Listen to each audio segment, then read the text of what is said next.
class 10 ছাত্ৰসকল নমস্কাৰ তোমালোক মই ইয়াৰ আগৰ ভিডিঅ'ত চেপ্টাৰ নম্বৰ 2 বহুপদ পলিনোমিয়েলছ এই চেপ্টাৰটোৰ পৰা মেট্ৰিকত অহা এমসিকিউ তোমালোক মই বুজাই দি আহিছো আজি আৰু এই চেপ্টাৰটোৰ পৰা অহা মেট্ৰিকত অহা এমসিকিউ মই বুজাই দিম সোৱা প্ৰথম লৈছো কোৱেশ্চন x² - 15 ইমানৰ শূন্য কেইটাৰ পূৰণফল হ'ল এটো আহিছে 2019 ত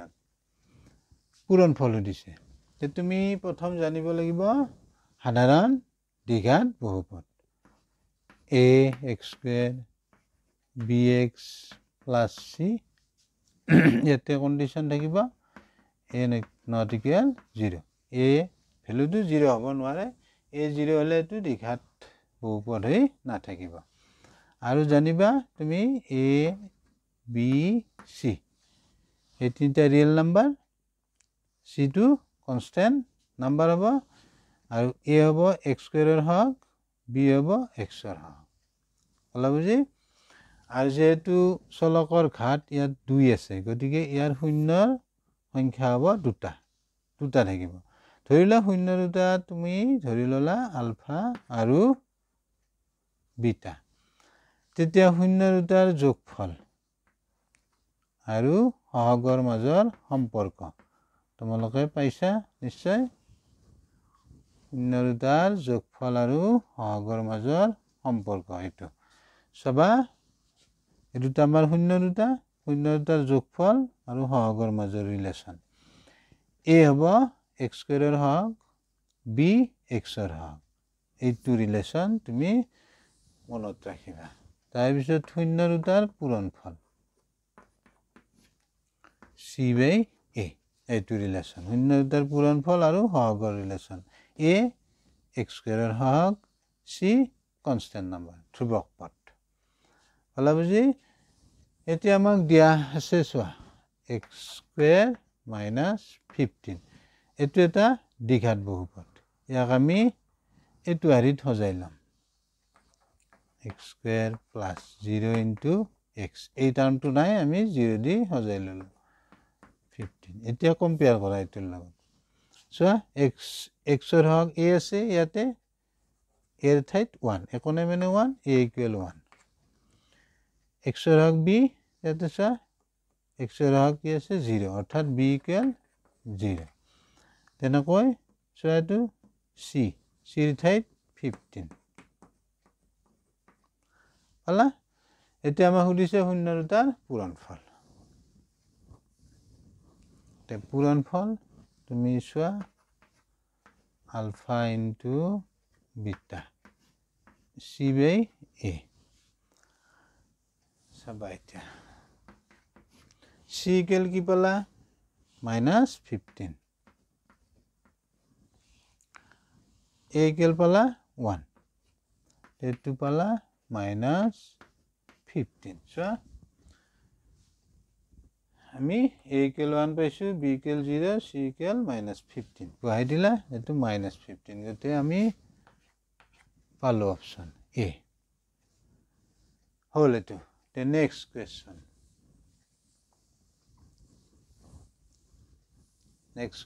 আছে আমাক সোৱা 3x² +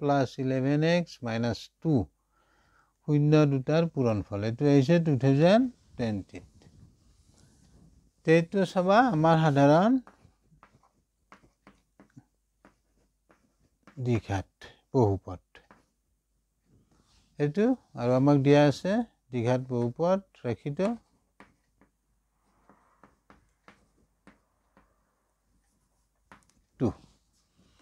ইয়াতো সুধিছে শূন্য দুটাৰ পূৰণফল তে আমি জানো এইমাত্ৰ তোমালোক বুজাই দিছো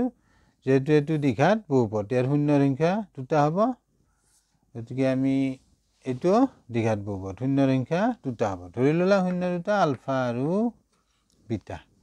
এতিয়া শূন্য দুটাৰ পূৰণফল c/a শূন্য দুটাৰ পূৰণফল আৰু সহগৰ মাজৰ সম্পৰ্ক এটা এতিয়া সবা a = 3 হ'ব x ৰ হক a x এর আগাতে 3 অর্থাৎ a equal 3 b equal 11 c equal -2 এতিয়া তুমি বহাই দিয়া c ইকুয়াল পালা -2 a equal so a equal 3 b equal 11 c equal -2 এতিয়া a এর ভ্যালু 3 c এর ভ্যালু -2 এর ভ্যালু 3 তো এখিনিৰ পৰা তুমি এনা কই লিখিবা 2/3 হলা বুজি তেন্তে আমাৰ অপচন হ'ব বি বুজি পালা নিশ্চয়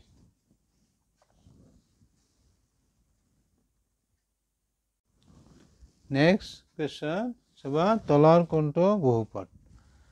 তে তুমি জানিব লাগিব বহুপদ ৰাখি কি বা কাক বলে সবা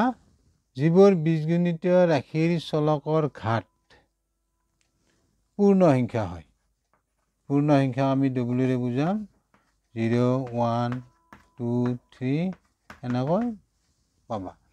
সবা যিবোৰ বীজগণিতীয় ৰাশিৰ চলকৰ ঘাত পূৰ্ণ সংখ্যা হয় তেনেবোৰ বীজগণিতীয় ৰাশিক বা সেইবোৰ বীজগণিতীয় ৰাশিক আমি বহুপদ ৰাশি বুলি কম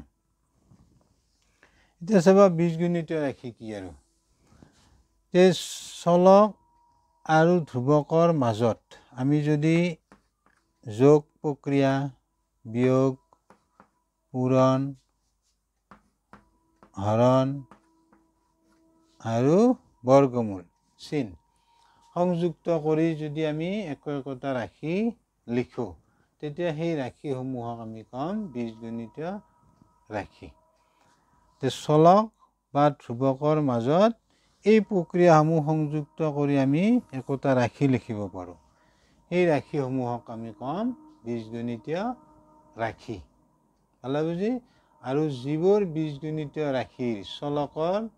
ঘাত কি হ'ব লাগিব পূৰ্ণ সংখ্যা তেতিয়া আমি সেই বীজগণিতীয় ৰাশিক কম বহুপদ ৰাশি হলা বুজি তেতিয়া চোৱা এতিয়া হৰণ প্ৰক্ৰিয়া সংযুক্ত হৈ আছে 1/x² + 2x + 19 এই ৰাশিটোৰে 1ক হৰণ আছে কিন্তু এটো নহয় এবাৰ বি অপচন চোৱা তে বি অপচনত চোৱা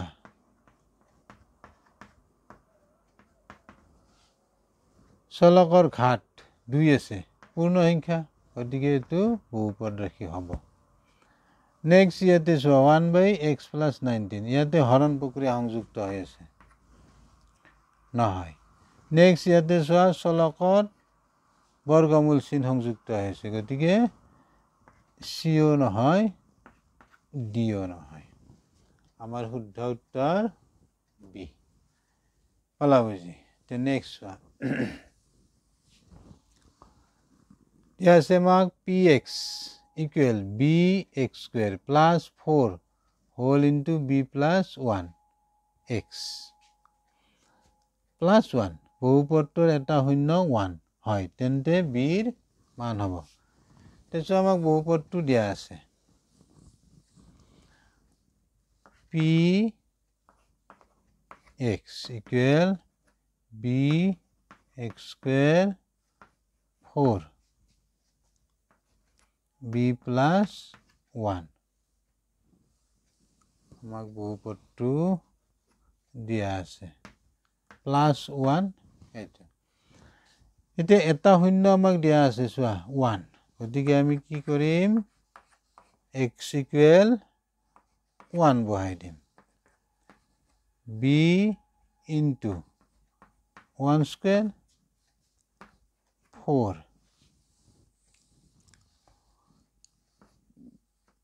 b + 1 ইয়াতে x আছে +1 ইয়াতে into 1 + 1 ইকুয়াল কি হ'ব 0 যেহেতু আমাক এটা শূন্য দিয়া আছে এই বহুপদটোৰ তোমাৰ এটা শূন্য 1 আছে গতিকে x equal 1 বহাই দিলে ইয়াত এটো ৰাখিটো কি হৈ যাব 0 যেহেতু 1 এই বহুপদটোৰ এটা শূন্য তে এইখিনি চোৱা এতিয়া b এটো 4 টোৰে পূৰণ কৰি দিয়া 1 ৰে পূৰণ কৰিলে এইটোৱে হ'ব গতিকে 4 ৰে পূৰণ কৰি দিলে পাবা তুমি এবাৰ লিখি দিছো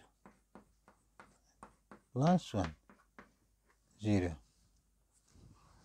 next step b 4 रे পূৰণ কৰি দিয়া 4b তাৰ পিছত 4 +1 0 এখিনি হল ভালো বুজি x ৰ ঠাইত আমি 1 বহাই দিলো ইয়াতে 1 স্কয়ার হ'ব x স্কয়ার আছিল এতে x আছে 1 হ'ব এখিনি তুমি সলভ কৰা এতিয়া আমি next step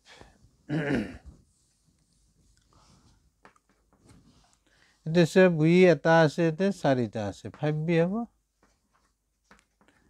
4 + 1 5 next b equal ইয়াতে 5b to 5 to ইফালে গলে মাইনাস তে ইয়াৰ পৰা তুমি কি পাবা b equal 5 কাটা তো কি পাবা -1 তে b equal -1 so option A আবা ভালো বুজি এদিকে তোমালা অপশন কেটা বুজি পালানে নাই কমেন্টত জানাবা আৰু লগতে ভিডিওটো লাইক শেয়াৰ সাবস্ক্ৰাইব কৰিবা থ্যাংক ইউ বাই বাই